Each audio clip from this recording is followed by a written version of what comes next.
So an angle 2 pi by n, যেখানে n ও integer, ঠিক আছে? ওকে।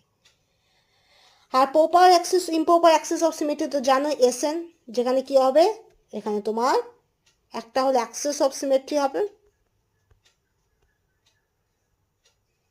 প্লাস সিগমা প্লেন হবে, প্লেন অফ সিমেট্রি হবে। বোঝা গেল? Okay, next.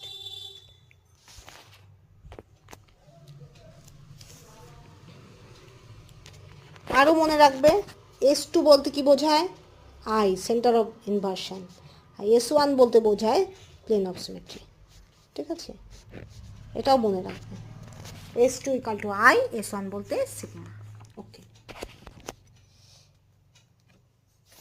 এবার চলে আসি আরেকটা পয়েন্টে চলে আসো, দ্যাট ইজ মাস্ট